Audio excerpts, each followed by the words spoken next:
UP board कक्षा 12 भौतिक विज्ञान अध्याय 1 विद्युत आवेश तथा क्षेत्र की विस्तृत उत्तरीय प्रश्न लेकर आए हैं। हम चैप्टर वाइज आपको प्रश्न देंगे और हर चैप्टर से आपको कम से कम मैं प्रश्न देने का प्रयास कर रहा हूं।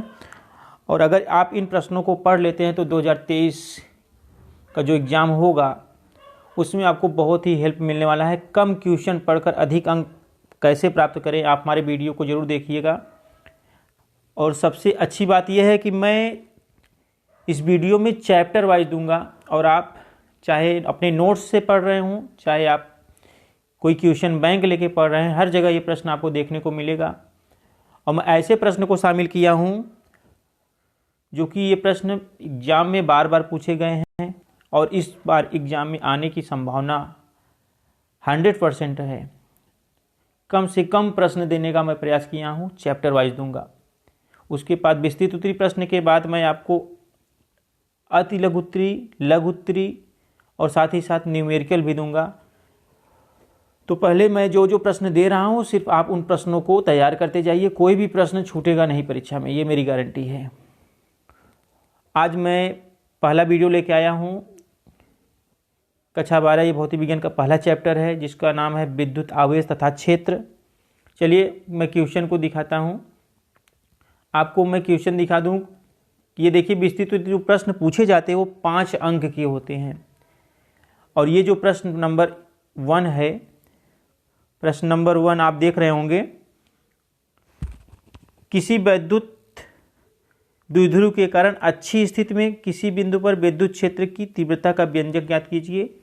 अच्छी स्थिति में ये प्रश्न, और अगर हम प्रश्न नंबर 2 की बात करें, निरक्षी स्थिति में किसी विद्युत द्विध्रुव के कारण निरक्षी स्थिति में, कभी कभी अनुप्रस्थ स्थिति भी दे देता है।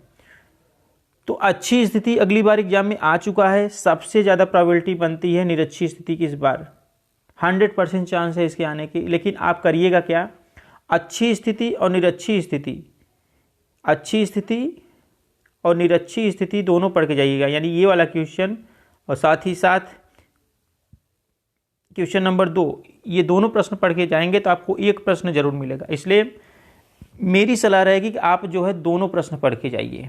उसके बाद क्वेश्चन नंबर जो 3 है, आप गॉस का प्रमेय पढ़े होंगे। गॉस का प्रमेय से रिलेटेड एक क्वेश्चन जरूर आता है। मैंने यहाँ पे 2 प्रश्न देने का प्रयास किया है।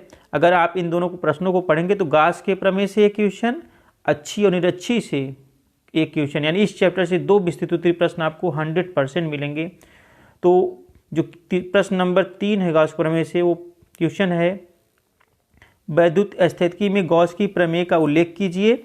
इसकी सहायता से अनंत विस्तार की समतल आवेशित प्लेट के निकट वैद्युत क्षेत्र की तीव्रता ज्ञात करना है। बहुत ही इंपॉर्टेंट क्वेश्चन है, इस बार इसकी आने की संभावना 100% है। इसी प्रकार से इसी का गॉस प्रमेय से रिलेटेड एक और क्वेश्चन है, क्वेश्चन नंबर 4। उस प्रश्न को देखिए, अनंत लंबाई के समान रूप से आवेशित सीधे तार के निकट वैद्युत क्षेत्र की तीव्रता का व्यंजक गॉस की प्रमेय की सहायता से, यानी ये गॉस का प्रमेय जो है अनंत लंबाई के चालक के तार होगा, उसकी सहायता से आपको गॉस के नियम की सहायता से को हमें वैद्युत क्षेत्र की तीव्रता का व्यंजक ज्ञात करना होगा। तो अच्छी निरक्षी से आपको एक क्वेश्चन मिल जाएगा, गॉस के प्रमेय से आपको एक क्वेश्चन मिल जाएगा। और वो क्वेश्चन अगर आप इन चारों क्वेश्चन को इस चैप्टर से तैयार कर लेते हैं तो 2 डेरिवेशन आपको बिल्कुल मिल जाएगा। चैप्टर वाइज मैं आपको क्वेश्चन देता रहूँगा, आप लोग बस क्वेश्चन को करते जाइए, कोई भी क्वेश्चन आपको लास्ट में छूटेगा नहीं। इसी प्रकार से मैं केमिस्ट्री का चैप्टर वाइज क्वेश्चन दूंगा, आपको चैप्टर वाइज क्वेश्चन दूंगा, क्या होता है उससे क्वेश्चन दूंगा, न्यूमेरिकल दूंगा, जो चैप्टर इंपॉर्टेंट होंगे रसायन विज्ञान में। आप सब इन सब प्रश्नों को पढ़ते रहिए और आपको हर जगह ये प्रश्न मिल जाएंगे। कोई भी दिक्कत होती है जिसका सलूशन नहीं मिलता है, आप हमसे में मैसेज करिए, सर ये क्वेश्चन का सलूशन नहीं मिल रहा है, तो मैं उसको आपको व्हाट्सएप ग्रुप में सेंड कर दूंगा, तो वहाँ से आप लोग नोट्स भी ले सकते हैं। धन्यवाद।